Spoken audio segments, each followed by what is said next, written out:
drink and Oh, that's a good point. Do we make drink? noises for Haman, don't you think? Do we I mean, drink while? Yeah, that's the interesting question. Do we drink while we study it? That's a good question. We didn't do it last time. The last few times we've done it alcohol free. But if we did it where you drink every time you say the name, yeah, it would be good. wouldn't it That be would fun? good. That would be good. Or you could drink every time you say the name of Hashvarosh. If you're drinking at a Zoom meeting, does that count as drinking alone, though? No, that's No, I don't actually, think so. it's I actually don't know. preferred because nobody Definitely drives. not. The rabbinic judgment on this case is definitely not. But Definitely. drinking at 9 o'clock in the morning, come on. Mike, I you guess you could- disappoint. Irish coffee. You could have Irish coffee. It's 5 Oh. o'clock. Mimosas. The sun is over the yardarm somewhere. Bloody Mary. Not only that, it's a it's salad in like- every glass. Not only that, it's about 8 o'clock in Persia at night. Mm. So it's 8 o'clock in Shushan, in Susa. So yeah, 8 o'clock at night. It's nighttime for us. Yeah. Well, that's next year. But yeah, today we're back in the land of Israel. And I do have my funeral gear on because we have a short service today. I have a funeral that I just found out about yesterday. It's a complicated situation. They're doing the burial today and then the funeral in a week, or the memorial service. But it's a friend of a friend, well, I guess a friend, whatever. But the last name is Glazer. And I just wonder how many people are going to think that like I'm somehow related if they hear Blazer, and they're going to think it's a relation, but whatever, that happens. Yeah, today, so we're a little short, but we're reading Micah today. We're starting the prophet Micah. And Micah is 7 chapters. It's almost like dead average for the minor prophets, for the length of a prophet. He's like right there in the middle of how long these books are. As we said, some like Ovadia, which we read a couple weeks ago, that was 1 chapter. Amos was 9, 10. Some of them are, I mean, this is kind of like right in the middle. But, and maybe, well, I don't know how to say this, other than pound for pound, Micah might not just be the most famous and most powerful of the minor prophets. Micah, pound for pound, is probably, to some extent, the greatest prophet, because he's only 7 chapters. And within those 7 chapters, he has some of the most famous, most powerful lines of all the prophets. And so, like I said, pound for pound, page for page, verse for verse, he has it. He packs it in. We're going to see, maybe depends on how much we read today, we'll see one of the most famous lines today. If not, we'll see it next week. But yeah, there's a lot that goes on with this guy. He's a contemporary of Isaiah. He writes at the same time as Isaiah, the first Isaiah, which is around the time of the prophet Amos as well. He is during the time before the Assyrian exile, just before the Assyrian exile, before the Assyrians destroy the northern kingdom and lay siege to Jerusalem. And so he's maybe a few years younger than Isaiah. Isaiah is definitely the most famous prophet of this time. And this is actually crucial because some of the most famous lines of Micah are also in Isaiah, which again, if we get to that today, we'll discuss, but he's roughly the same time as the prophet Isaiah. And again, right at the beginning, it actually tells us when he was prophet during the reigns of Kings Jotam, Ahaz, and Hezekiah. Hezekiah being the most famous and the longest reigning of those kings of Judah. He lived in the kingdom of Judah, so he lived in the south, but he does prophesize a lot about the north and about what's about to happen to it as a cautionary tale for the people of the south. So he doesn't live in the north, which is again where the last prophet we read, Jonah, was from. He lives in the south, but he's intimately concerned with what happens in the north, and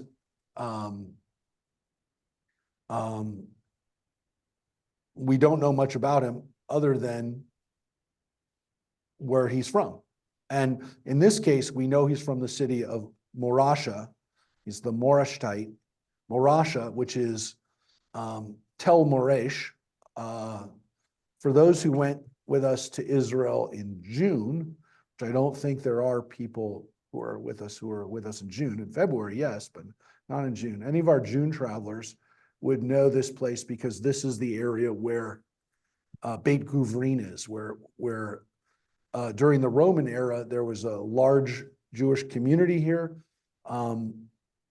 And it was where they had this amazing underground cave complex where people lived during the Roman era, probably because they wanted to find refuge there underground. And they had like columbariums, they had places where they kept pigeons, and just a whole complex that they've discovered in Morasha. But it's not far from Jerusalem. It's in the southern kingdom. And during Micah's time, this farming area, agricultural area, more of the countryside. So he comes from the country. He's not a city guy like Isaiah. And we don't know much else about him. We know when he lived. We don't even know his father's name. Sometimes we know the guy's last name, so to speak. We don't really know his last name. So that's what I can tell you about him. And what we know about him is put in by the editor here in the first line. So, Rosemary, if you'd like to take it away, Prophet Micah. The word of God that came to Micah the Morashtite, who prophesied concerning Samaria and Jerusalem in the reigns of kings Jotam, Ahaz, and Hezekiah of Judah. Listen, all you peoples, give heed, O earth, and all it holds, and let the sovereign God be your accuser, the sovereign from the holy abode. For lo, God is coming forth from the heavenly dwelling place, to come down and stride upon the heights of the earth. The mountains shall melt underfoot, and the valleys burst open like wax before fire, like water cascading down a slope.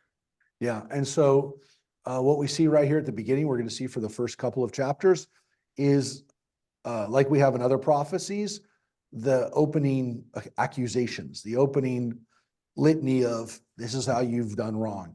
And right away, we know God is coming down from heaven to charge us. God is coming down to hold us accountable, and God is not happy. God is not pleased. All this is for the transgression of Jacob and for the sins of the house of Israel. What is the transgression of Jacob but Samaria? And what the shrines of Judah but Jerusalem? So I will turn Samaria into a ruin in open country, into ground for planting vineyards, for I will tumble her stones into the valley and lay her foundations bare. All her sculptured images shall be smashed, and all her prostitutes' wealth be burned. And I will make a waste heap of all her idols, for they were amassed from fees for prostitution, and they shall become prostitutes' fees again. Yeah, so he's pretty focused on this prostitution, though if you look at the note here, it's also understood to be synonymous with the idolatry that's being done there. So it's not clear, is it cultic prostitution, or is it basically saying that this idolatry is prostitution? But again, this is in the northern kingdom. This is in Samaria that he's focused on so far, though he's already said it's also in Jerusalem too. But right now he's really going against Samaria, the capital of the northern kingdom, right? So Samaria was their Jerusalem. It was their political and kind of cultural commercial capital. Because of this, I will lament and wail. I will go stripped and naked. I will lament as sadly as the jackals, as mournfully as the ostriches. For the nation's wound is incurable. It has reached Judah. It has spread to the gate of my people, to Jerusalem. Yep. So it's gotten down south too, right? Tell it not in Gath. Refrain from weeping in Beth Lephra. Strew dust over your head. Pass on, inhabitants of Shaphir. Did not the inhabitants of Zanan have to go forth naked in shame? There is lamentation in Beth Ezel. It will withdraw its support from you. Though the inhabitants of Marot hoped for good, yet disaster from God descended upon the gate of Jerusalem. Yeah, so these cities that get named here, which starts here, tell it not in Gath, right? Al Tagidu, right? Don't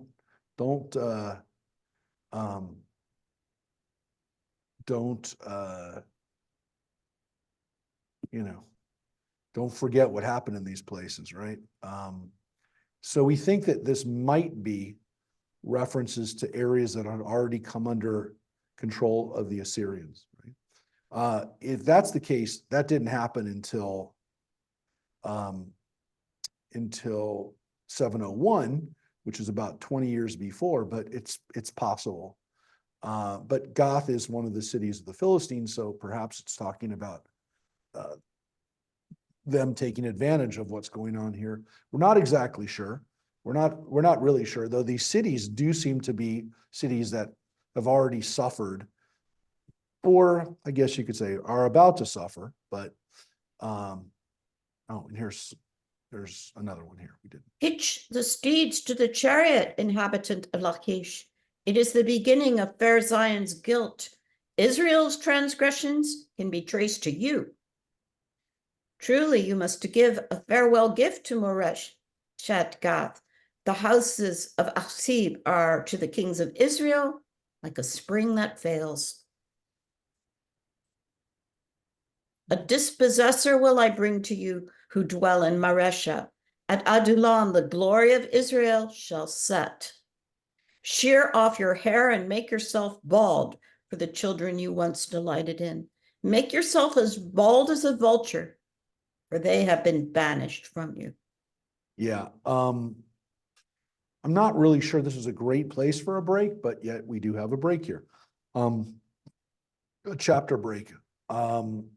Again, all of these cities that have been laid out, these were all on the path of where the Assyrians will end up entering and coming into. But it had to happen yet. And again, to some extent, that's why his prophecies are here, because he was right. This is what they ended up doing. They ended up coming in through, the Assyrians came in through this area and eventually encircled Jerusalem. But these areas like Maresha and Lachish, which are in the south, we know that they were laid siege to. As we discussed before, the siege of Lachish you can see depicted in the British Museum. That's on the walls of the capital in Nineveh, had these amazing depictions of the siege of Lachish and Jews being crucified, being put on sticks, poles, and literally staked as Lachish and this area, Maresha, were conquered by the Assyrians. But this, we believe, happened. He's foretelling what's going to happen, right? So, again, not necessarily a great place to break it, but here you are. Those who plan iniquity and design evil on their beds. When morning dawns, they do it, for they have the power. They covet fields and seize them, houses and take them away. They defraud men of their homes and the people of their land. Assuredly, thus said God, I am planning such a misfortune against this clan that you will not be able to free your necks from it. You will not be able to walk erect. It will be such a time of disaster. In that day, one shall recite a poem about you and utter a bitter lament and shall say, My people's portion changes hands, how it slips away from me. Our field is allotted to a rebel. We are utterly ravaged. Yeah. Now, buried within this dirge is, again, right here. And this is why this is a break, but it's not really. It's all part of the same prophecy. What had happened was the people, the Jewish people, were doing bad things to their own people, right? They were taking things away from the less powerful. They were defrauding people of their homes and people of their land. That's right here. Now, finally, again, we get to the ethical issue that is happening. We already read about the prostitution or / idolatry, but here we get to some ethical behavior issues. And this really does seem to be, as we're going to see, as you will see, a big issue for Micah. It was for the other prophets as well, but it almost never comes down to just idolatry. It's really, again, what people are doing, how they're treating the poor, the less powerful. Okay, so let's take a look. Truly, none of you shall cast a lot cord in the assembly of God. Stop preaching, they preach. That's no way to preach. Shame shall not overtake us. Is the house of Jacob condemned? Is God's patience short? Has such been the practice? To be sure, my words are friendly to those who walk in rectitude. But an enemy arises against my people. You strip the mantle with a cloak off such as pass unsuspecting, who are turned away from war. You drive the women of my people away from their pleasant homes. You deprive their infants of my glory forever.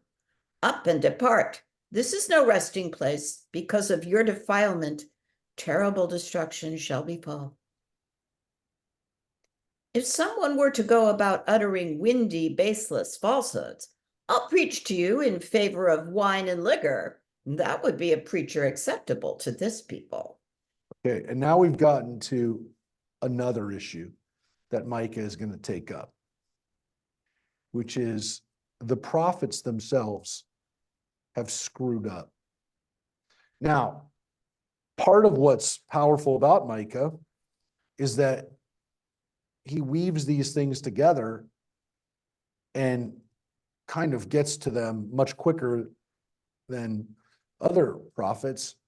And he's kind of, if you blink, you miss the point. And that's maybe a weakness of him, but I don't think it's a weakness, but some people might, which is that there's things that he's calling out, and if you don't pay attention, you miss it. And so here he's specifically talking about prophets who are essentially prophesizing, preaching is the word that the way it's translated here, for alcohol. So this is another issue for him, which is the prophets themselves are doing whatever they want, or whatever the people want. They're getting paid to say whatever they want. I will assemble Jacob, all of you. I will bring together the remnant of Israel. I will make them all like sheep of Bozrah, like a flock inside its pen. They will be noisy with people. One who makes a breach goes before them. They enlarge it to a gate and leave by it. Their king marches before them, God at their head. Now that's a weird last couple of verses, because all of a sudden, verses 12 and 13, he ends with a message of hope.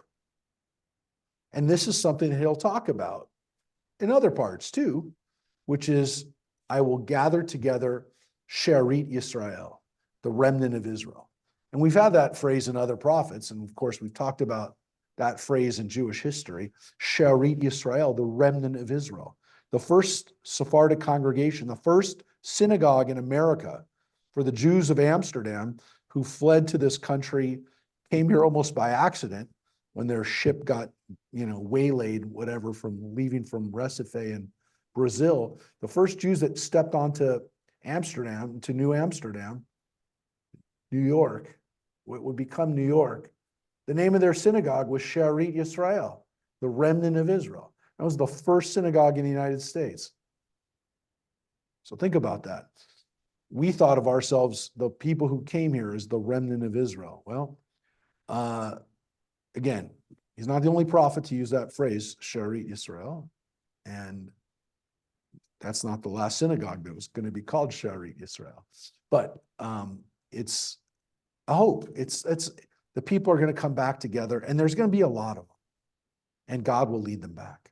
And that's why that chapter ends there. That's probably a good chapter break. But again, that's the first 29 or so verses. It's not a lot of verses. It could have been one chapter, I would argue. But anyways, this is maybe the beginning of a new prophecy, because it says, and I said, but it also doesn't necessarily have to be, but it kind of ended with a message of hope, and now it goes back. So let's take a look at this next one. I said, listen, you rulers of Jacob, you chiefs of the house of Israel, for you ought to know what is right, but you hate good and love evil.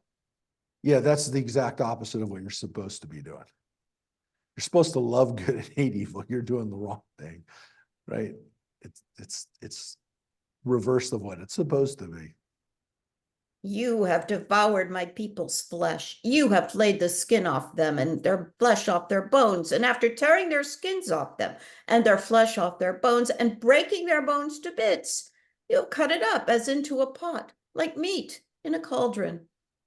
Someday they shall cry out to God, but they will not be answered. At that time, the divine face will be hidden in accordance with the wrongs they have done. And that's a phrase that we've also talked about. Vayestar panav, or hester panim, the hidden face of God. That God's face will be hidden. Not that God doesn't exist, or God's left, or God is dead, but that God is hidden. By the way, we've talked about this before, and it's very relevant. That's the root of the name Esther, according to the rabbis. Now, you and I would say, well, culturally, anthropologically, that was her Persian name. That was given to her by her Persian friends, right? Esther is Ishtar, right? It's the goddess of beauty. But the rabbis took a very interesting take on that, on Esther, which is, you don't see God mentioned in the book of Esther, but God is there. But God's name isn't mentioned once.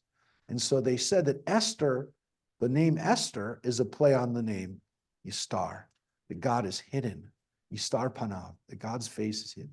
So it's very appropriate to read that today on Shushan, on the extra day of Purim for those who live in the walled cities, right?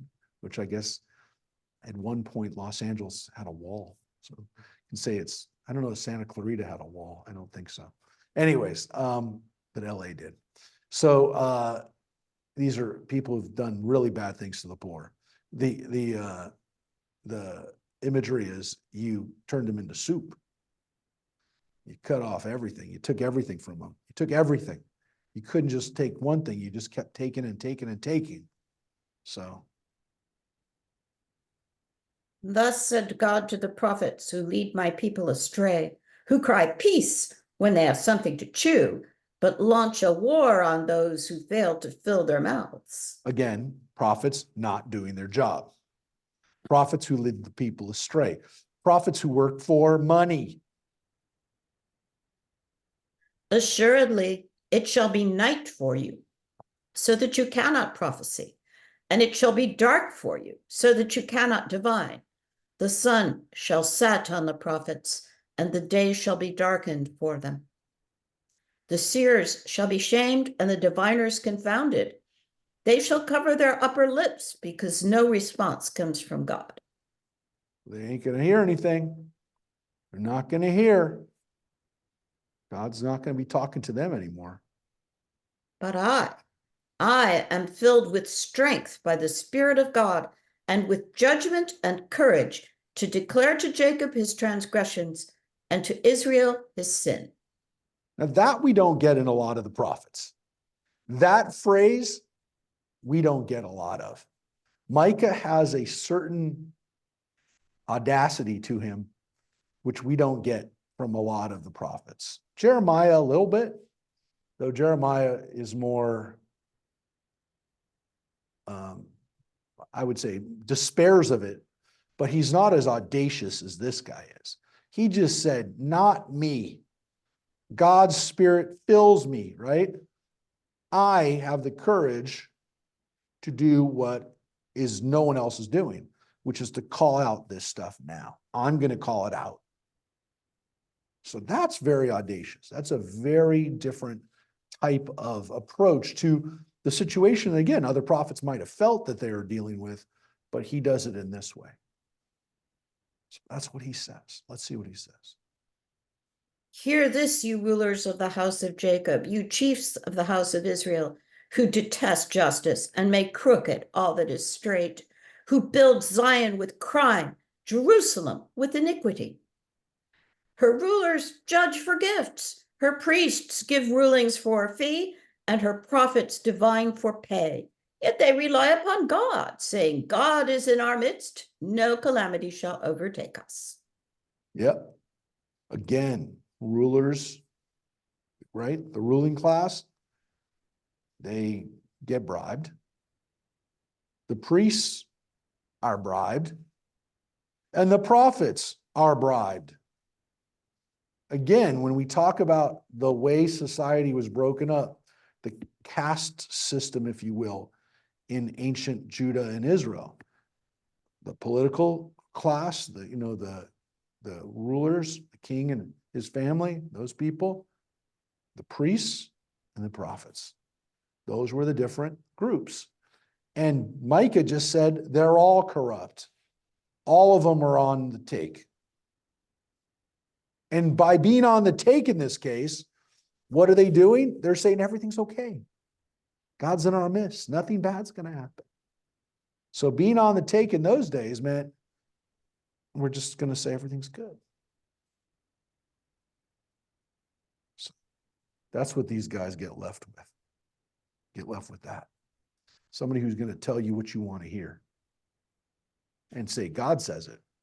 God says it's okay. Assuredly, because of you, Zion shall be plowed as a field, Jerusalem shall become heaps of ruins, and the Temple Mount a shrine in the woods. Now, that's pretty heavy because here he's saying it's not just going to be in the northern kingdom. And here he says it's not even going to just be in the southern kingdom, like where I live, or out in Lachish, or some of the other towns and cities in Judah, not in Bethlehem. It's Jerusalem.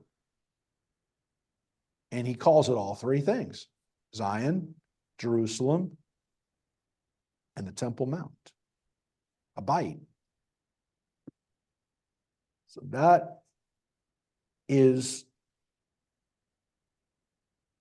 the center. That's where it all's supposed to be good, for where God is.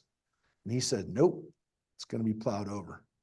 That's a pretty heavy thing to say in 725, 730 BCE. It's going to happen 150 years later. But if he said this in 750, 730, that's a pretty powerful, it's a pretty powerful prophecy. Now, a lot of stuff in the first three chapters, but as you can see, it's very contained. So 40 verses, 41 verses to be precise. That's it. That's all we read. 41 verses. You've seen nothing yet, because this next chapter, the next few lines, are the most famous and the most powerful parts of Micah. It's a little complicated, and the rest of the time, we're just going to read these next few lines. That's how big these next few lines are. That this we could talk about for the next 3 weeks, every day, not just on Tuesdays. These next few verses, some of the most popular, powerful lines in all of prophecy. Did I build it up too much? You decide. In the days to come, The mount of God's house shall stand firm above the mountains, and it shall tower above the hills. The people shall gaze on it with joy. And the many nations shall go and shall say, Come, let us go up to the mount of God, to the house of the God of Jacob, that we may be instructed in God's ways, and that we may walk in godly paths. For instruction shall come forth from Zion, the word of God from Jerusalem. Thus God will judge among the many peoples and arbitrate for the multitude of nations, however distant. And they shall beat their swords into plowshares and their spears into pruning hooks. Nation shall not take up sword against nation. They shall never again know war. But every family shall sit under its own vine and fig tree with no one to disturb them, for it was God of hosts who spoke.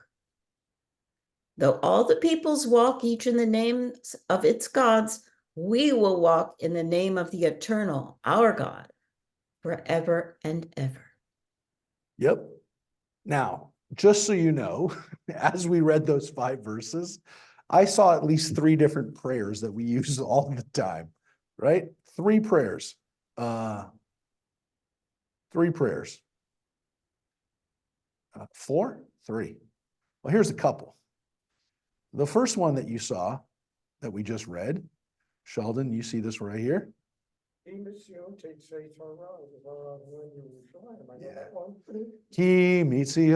tetzei Torah. We say that when we open up the ark and take out the Torah, because this line is so powerful, right? That we say the Torah will go forth from Zion, the word of God from Jerusalem. Of course, that's a beautiful biblical poetic phrase of redundancy, of repetition, right? Ki mitzion tetzei Torah and Devar Adonai miYerushalayim, right? Torah comes forth from Zion, the word of God from Jerusalem, right? So Zion and Jerusalem are paralleled, and the word of God and the Torah are paralleled. So it's a very powerful phrase. We also, of course, know that, right? No. Let's just get this right here. Yeah, we've already read this. In Isaiah. This is Isaiah. Well, you knew this because we had talked about turning the swords into plowshares, right? This is the same line, right to here, walking by the light of God. So here's the problem, folks. Well, there's not a problem, but let's discuss the problem. Or not the problem. Let's discuss this issue, right?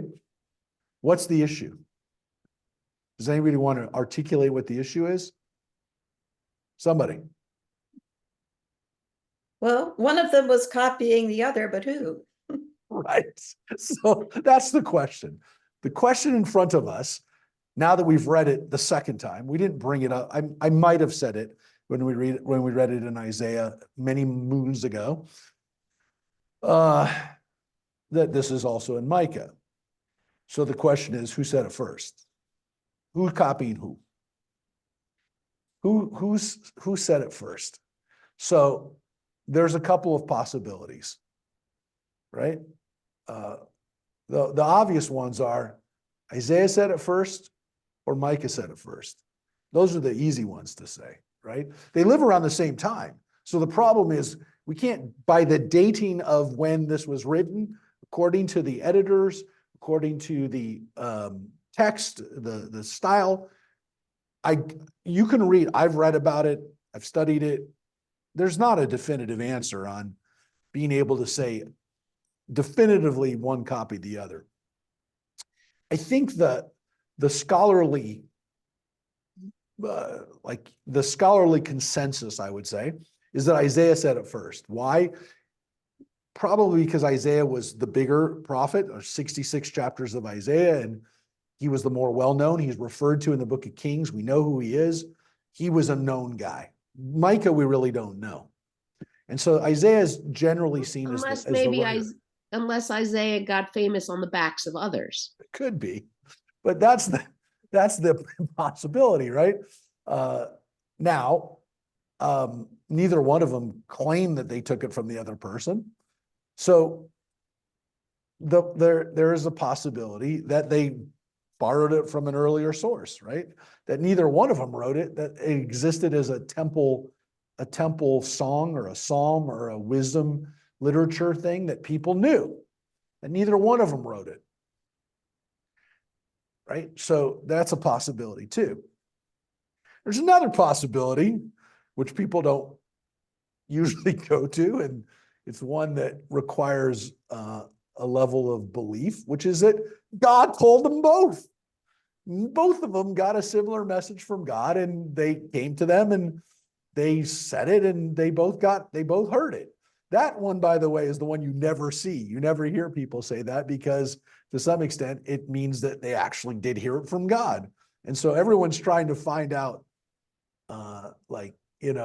what's the linguistic, who can we prove, said it first? But we can't. I mean, I don't think we can, at least by the language and by what's missing. There are slight differences in the text, but can we tell by what's there or what's not there? Not really. As I said, there's not a good consensus on this. So that's also a possibility.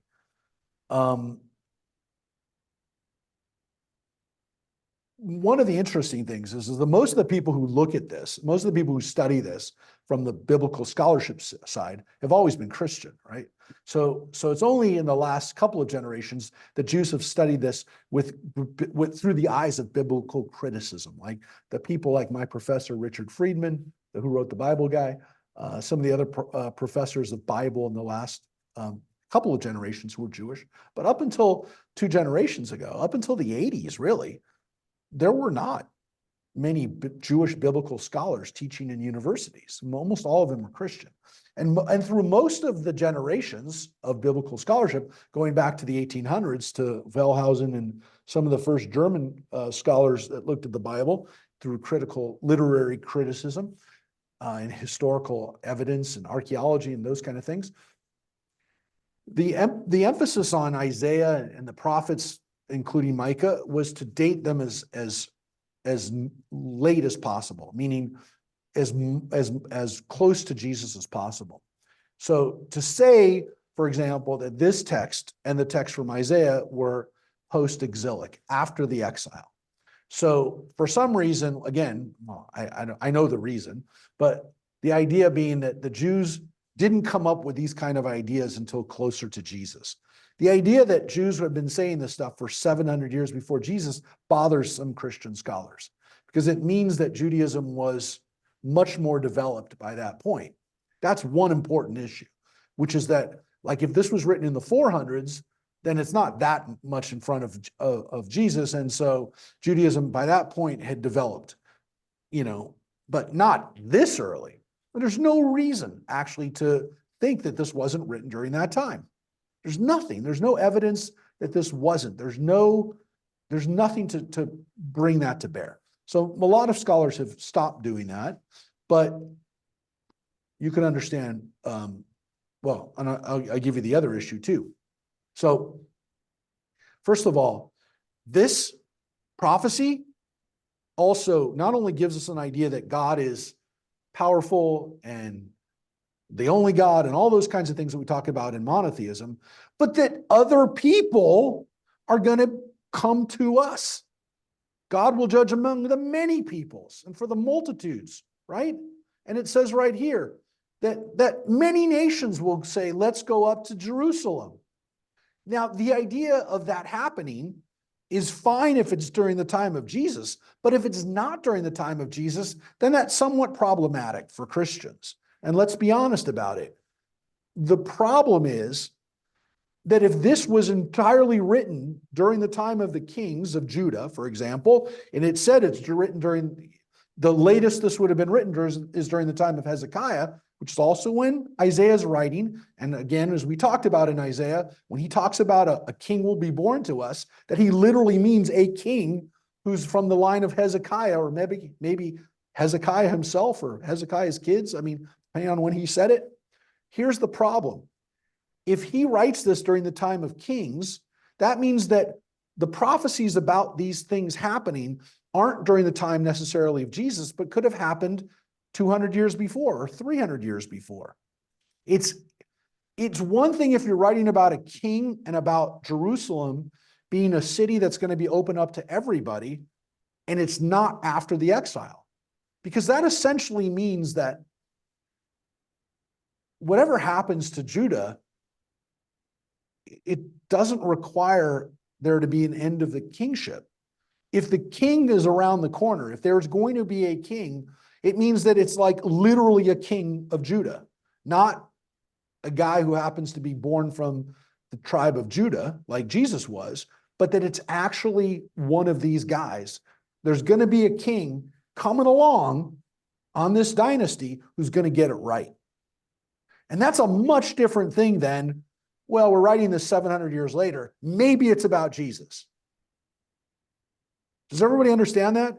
That's why this was such a big issue for Christian scholars. Because if this was written 700 BCE, then Jews well before Jesus were already envisioning this happening, and they were envisioning that one of their kings would do this. It didn't require restructuring of everything. It didn't require a reboot, if you will, which is what Jesus is, a reboot. This requires just the right guy to come along to be this king. So, yeah. This is why this blows people's minds when they, like, we never had to, to some extent, we just kind of hope for it. We always hoped for it. But whoever that person is who's going to bring in this stuff, I just told you, we say it every time we open up the ark and say, Ki mitzion tetzei Torah, right? So that's part of it. As I said, there's so much here. This part is the part that everybody knows and the part that everybody talks about, right? And everybody sings. That's right, Sheldon. Lo yisal goy el goy cherev, lo yimaldu el milchama, right? They're not going to learn how to fight anymore. They're not going to train anymore. The whole idea of having to amass a military and train for war, right? They shall never again know war or again, or yilmedun is actually to train from the word limud.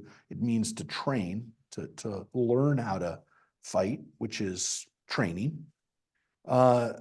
This is talking about this vision that we had that people will eventually no longer fight. They won't have to do that. And again, this imagery of turning your plowshares into swords is exactly what people would do. So there's no need for war. There's no need to spend the money and the energy to arm yourselves because people will be at peace. So that also implies, by the way, that the Messianic age is not just for us, it's for other people too. Nation shall not lift up sword against nation, not just us. No, there will be no fighting anywhere. So again, this is an idea that the whole world comes under God's sovereignty. God will judge. Okay? So that this is the idea that, again, that God is going to be in charge, right? And it's very clear. It's Adonai. It's our God.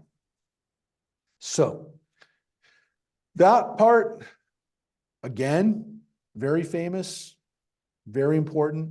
The idea of what happens when there is this coming to God, there's not going to be war anymore. But on top of it, there's this beautiful line right here, which I love so much, right? This is a part that people don't talk about as much. But look at it.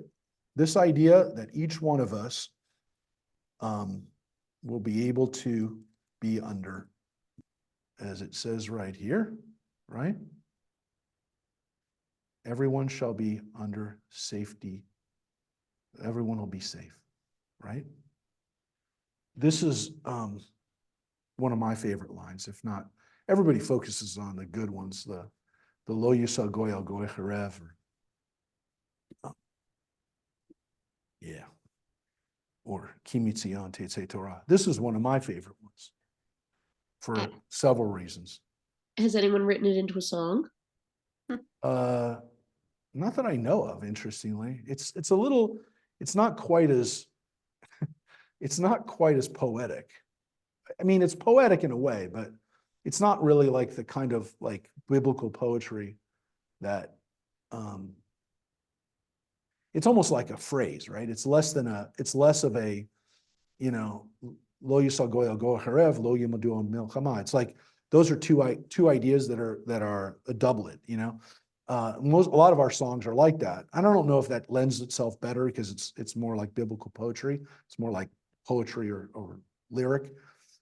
But what I love about this, and I shared this line, I have to tell you, I shared this line and John, I don't know if Rosemary, you were still there, but when we had our group in February, when we were at Jerusalem, we were at the Mount of Olives, at the area where everybody looks down on Jerusalem from. And I shared this with the Christian, we had Reverend John with us, and we had a decent amount of Christians with us on this trip. And I said, look, you know, our vision, I don't know, John was there too, so he knows. Looking down on that mountain of Mount Zion from the Mount of Olives, looking down on that mountain and saying, wow, look at this. Look at this. We're looking down on this mountain, the mountain of God, and it says that many nations, other peoples, will want to hear. They'll want to know. They'll want to walk in godly paths. And so here I was standing with 50 people, 25 of them were Christian, saying, this is the word of God coming out of Zion. Everyone who was there in Jerusalem because they wanted to be part of that experience. But I also think that it has a lot to do with this line here. And let me tell you why. Because this is why it's one of my favorite lines, right? That's this. This is from a speech that Elliot Abrams gave, but I want to share it with you now. So he quoted George Washington. He wrote a letter, George Washington wrote a letter in 1790 to the synagogue in Newport, Rhode Island, right? It's a very famous letter.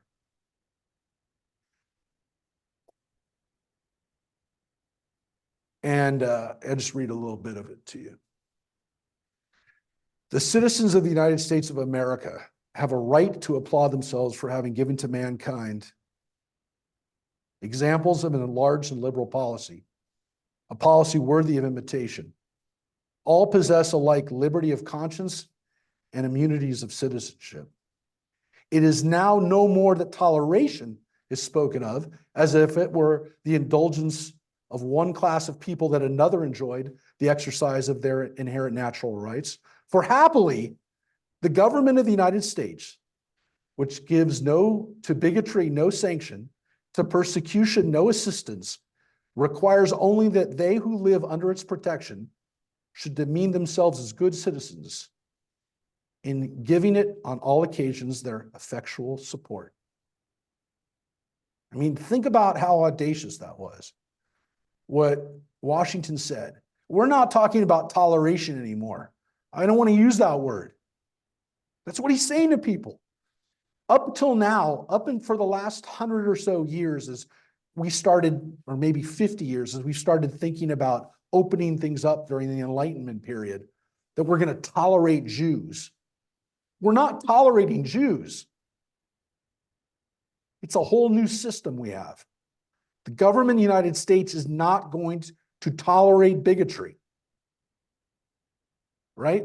To give to persecution no assistance, which is why watching those heads of colleges, universities testifying in Washington, D.C. a couple of weeks ago, not being able to understand this, not to be able to understand that our country was founded on an idea that we don't assist persecution. And then when Jewish students were being persecuted, they were going against the values of this country, the values that this country was established on. It's not about toleration. We don't tolerate people. They're part of our country. And this is what he said. This is what Washington said.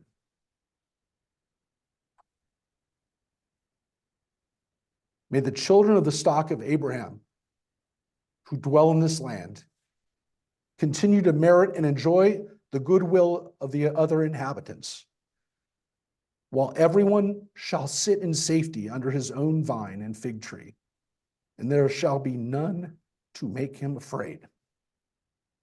Think about that. Think about what Washington did. That is the quote from here. The quote is Ve'en Mahrid, which is also translated, another translation I'll show you right now. If I show you another translation of this, if you look at, for example, let's look at the Koran Hebrew Bible, right? It's a quote, right? Right? It says right here, there shall be none to make him afraid. It wasn't like he was riffing on it. It's a quote. He knew exactly what he was saying. Washington was quoting this line 4 from Micah or from Isaiah.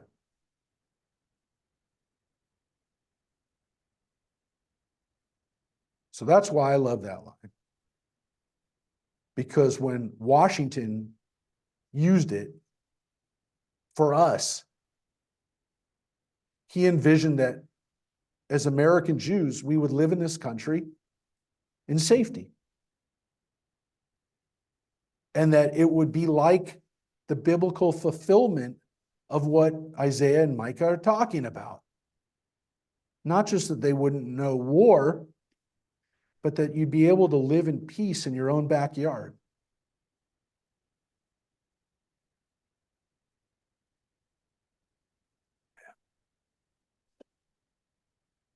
That's what the vision of Israel was, and it was the vision of the United States. Which is why taking a group of Americans, Christians and Jews, to Israel and having them look down at the city of Jerusalem and say, this is the city where it all comes, where it all starts, where that light goes from, pretty powerful. Because we're sitting there together, standing there together as Americans, realizing that it all started there, that everything came full circle. As American Jews, as American Christians, to be able to understand how we got to that point, it's because of the prophecies of people like Isaiah and Micah, and because of the work and the hopes and the prophecy to some extent of George Washington. So that's why that's a pretty powerful thing to read. Because if you know what that means, if you know what the vine and fig tree are, and what they mean for us as American Jews, it's pretty powerful. So that is, yeah, that's why these lines are pretty powerful. Now, there are other versions and different ways of also singing this last line, especially that we've been doing at the synagogue for the last, we've been doing this recently. People have turned this last line to walking in the light of God, right? We were walking in the light of God. So that's the phrase that is used here.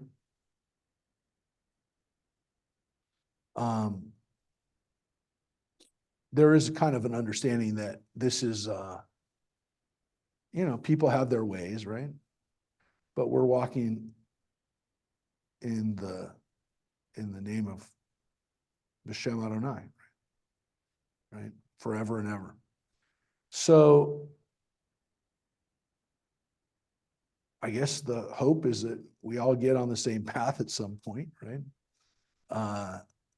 And that is also a phrase or imagery that we have as well, which is that we're going to keep walking this walk. We'll be walking in this way forever and ever.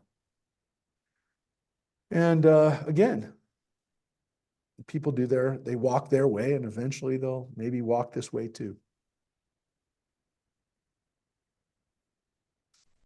Well, let's read a little bit more.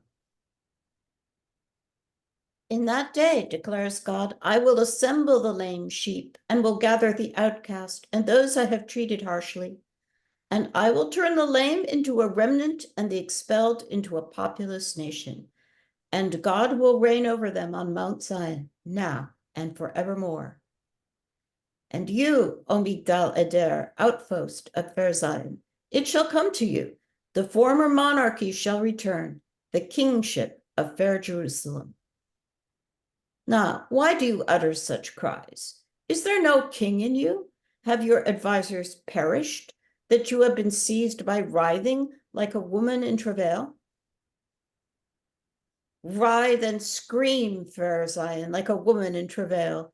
For now you must leave the city and dwell in the country, and you will reach Babylon. There you shall be saved. There God will redeem you from the hands of your foes. Now, this is a very strange situation here, because after this phrase right here, right, and we started maybe this next set of prophecies in verse 6, which says Bayom Hahu, in that day. In what day? Is that the same day that we were reading before, or is this other day? But these next verses have this idea of people returning back to Zion, right? If there is an expulsion, if this is going to happen, right? Well, it's going to end. I'm going to bring you back, right? I'm going to reinstate this monarchy. You're going to be able to do this. What's interesting about this too, and why some people say this must be at a later date, is because they actually said Babylon. Now, what this means is that Micah doesn't just prophesize about Assyria, he prophesizes about the Babylonians, which there is no reason to believe that this section was written by a different person. There's a second Micah, for example. But what Micah just did is he just shot past the Assyrians and got to the Babylonians, which is not a normal type of prophecy, because as much as the prophets are talking about a day in the future, the day in the future doesn't seem to really be hundreds and hundreds of years in the future. It does seem to be something that is going to happen soon. If not in the prophet's lifetime, then very soon after that. But he just shot past it into Babylonia. And this is why some people have a hard time believing that Micah wrote when he did. The problem is he definitely is talking about the Assyrians. He's definitely talking about the northern kingdom. There's no question. So how did he go all the way here to there? So nobody's saying, like with Isaiah, it's, okay, well, there's a Isaiah who wrote before, in the 720s, and then there's one who writes after the exile. And there's just there's two Isaiahs. But nobody says that about Micah. So it's a very, however you're going to understand this, Micah isn't like a normal prophet who is just talking about things that are going to happen in the coming days, but he actually sees Babylonia. He sees Babylonia on the horizon as being the next kingdom that we're going to be dealing with. Is it possible that, again, he gets a vision, he has a vision from God about what's happening? Or does he realize that the Assyrians can't be here forever, and the next kingdom that's going to take over from them makes sense, it's the Babylonians? I don't know. Whatever you want to say, it's here.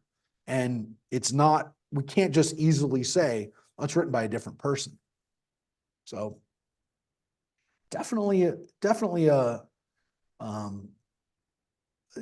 it's not, there's not an easy answer where you can just say, well, it's written by a different person. Again, these are some of the imageries, some of the images, some of the imagery, the language that we had from Isaiah about fair Zion. Bat Zion is the phrase that we had. Maiden Zion, daughter of Zion, fair Zion. But again, like a woman in giving birth.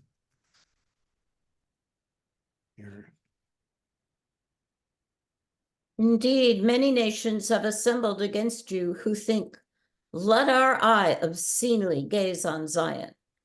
But they do not know God's design. They do not divine the intent. They have been gathered like cut grain to the threshing floor. Up and thresh, fair Zion, for I will give you horns of iron and provide you with hoofs of bronze, and you will crush the many peoples. You will devote their riches to God, their wealth to the sovereign of all the earth. Now you gash yourself in grief. They have laid siege to us. They strike the ruler of Israel on the cheek with a staff. Yeah, horrible place to break. So we're going to read a little bit more. And you, O Bethlehem of Ephrath, least among the clans of Judah, from you one shall come forth to rule Israel for me, one whose origin is from of old, from ancient times. Now, this is why Christians love Micah. They love that line, right? So if you see, this is the line that when Christians quote it at Christmas time, they are going to focus on these lines because they believe that Jesus brought this into existence. The problem is, it already happened. This wasn't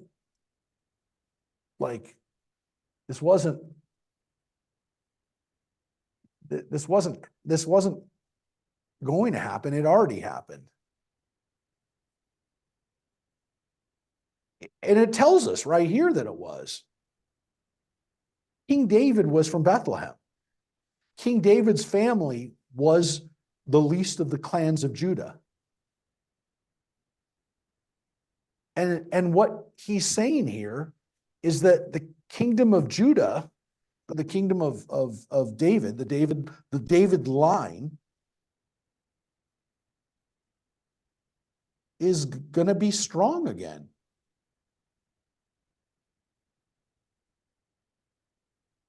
Because the line where it says he's from ancient times, right? He's old, from an old line, is King David, who by this point, his line had ruled for 300 years. Okay? They're going to rule for another 300 years. That's a pretty good run. But it's very clear that he's talking about the people that are in power now, but who just aren't good examples of that. I mean, the rest of this really isn't about that. But, and we'll read a little bit more, but Christians love this because it seems as though this hadn't happened yet, and it's going to happen. But it's very clear that, this already happened. This is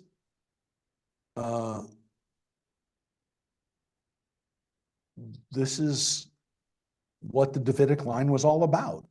King David's family was not powerful to begin with. They were not the clan of Judah that was the most powerful. They were shepherds. They weren't wealthy. They weren't the wealthiest in the Judah tribe. Okay, but they've been ruling for 300 years already, or 250 years, somewhere, depending on when this was written, 250 to 300 years. Read a little bit more. Truly, God will leave them helpless until she who is to bear has borne. Then the rest of his kindred shall return to the children of Israel. He shall stand and shepherd by the might of God, by the power of the name of the eternal his God, and they shall dwell secure. For lo, he shall wax great to the ends of the earth. And that shall afford safety, should Assyria invade our land and tread upon our fortresses. We will set up over that nation 7 shepherds, 8 princes of other nations, who will shepherd Assyria's land with swords, the land of Nimrod in its gates. Thus he will deliver us from Assyria, should it invade our land, and should it trample our country. So the land of Nimrod, which is possibly what it's talking about. Nimrod is mentioned in the book of Genesis as the great king. We talked about him on Wednesday night, because Nimrod was also an enemy of, according in the Midrash, of Abraham. He was the one who didn't want Abraham to be born. But here it's telling us that this king is going to help us fight against the Assyrians. Now look, this is why, I don't know how to describe it, but if this dude doesn't live during the Assyrian kingdom, why is he talking about the Assyrians? The Assyrian kingdom, as we said, would be destroyed by the Babylonians, and then the Assyrians are no longer an issue. Once the Assyrians are destroyed by the Babylonians, they don't come back. The Babylonians rule for a little bit, and then the Persians come and destroy everything and make everything for a long time part of the Persian Empire. So the Achaemenid dynasty, which is the dynasty of Cyrus and Xerxes and Darius and all the guys that eventually fight against Alexander the Great. I mean, they're in power for hundreds of years, but the Assyrians never come back. So if Micah talks about the Assyrians like this, like God will put up a king that will help us against the Assyrians, then he couldn't have lived hundreds of years later. That's why it doesn't make any sense that this was written by somebody who lived, chapter 4 was written by somebody who lived hundreds of years later. It doesn't make any sense. Again, that just means that he's really good at prophesizing. Now, was he right about us being able to stand up against the Assyrians? No, kind of. I mean, Hezekiah didn't get destroyed. I mean, they lost a lot of the country, but they did withstand the Assyrian onslaught. So he was right.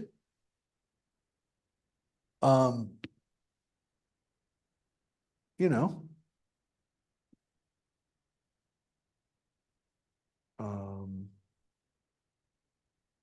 Yeah, we're gonna finish off here for today, because as I said, I have a funeral. I mean, there's no place to end this, I would say, like in a we're going to finish it up next week, but just keep in mind, look, I'm not saying that Micah got everything right. I mean, to some extent, you can make the argument that Micah wasn't right, that the Assyrians did far better against us than Micah seems to say they will. So, which leads me to also say that, okay, so Micah wasn't perfect, but he did get it right, that we were able to withstand the Assyrians. But what's interesting about this is that the Assyrians, they're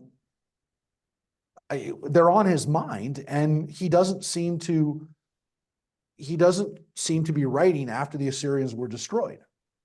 So he seems to be concerned about them, and he seems to hope that at least we'll be able to defeat them. But he doesn't seem to think that they're not going to be a factor, at least for the short term.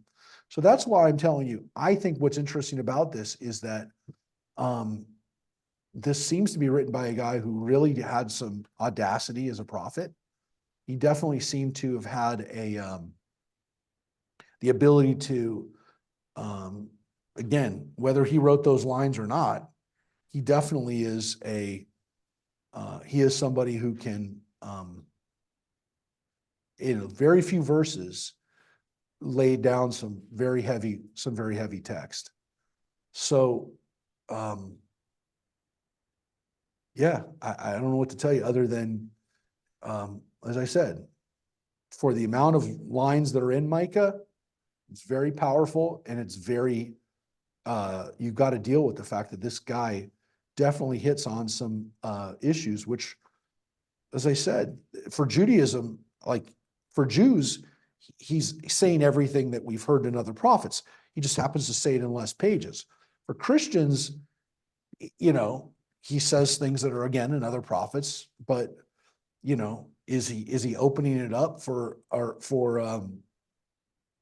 Jesus? Perhaps, but Isaiah goes a lot longer into talking about how this child will be born and everything else. But I will say it's problematic for Christians because what's happening here is that he thinks that this guy who's mentioned here is going to be there for fighting against the Assyrians. So let alone that it's 100 years from now, he seems to be thinking it's for the near term, that this king who's going to come out of Bethlehem or out of the Davidic line is going to help us right now. So, yeah, it's not like, if you read it in its original context, very hard to imagine that this is applying to someone who's going to live 700 years later. But look, I mean, the rabbis did the same thing. For Christians to write a midrash that this is about Jesus is no different than what the rabbis were doing at the same time. So in all fairness, they did what we were doing, which was interpret it for their own times, for their own generation. But yeah, in the context of this, it seems like this guy is happening right now. Yeah. So folks, we will pick up the rest of this next week, the rest of Micah, and we'll have a chance to see, as powerful as those lines are, as I said, they're also in Isaiah. Next week, we're going to read something that's just in Micah, which is also very popular for Jews and for Christians. I would actually say it's more popular for Christians than for Jews, but it's one of the most famous lines from Micah, and it's not in Isaiah. It's not anywhere else other than this prophet. So again, not a lot of text, but a lot of power in these words. So take care, everybody. We'll see you either tomorrow night, Wednesday night at our Pirkei Avot class, or we'll see you in the coming days. But take care, everybody. And thanks for Thank being you. here. Thank you. Thank you. Thank Take care. you. Bye, Take care, everybody. everybody. Thanks, Rosemary.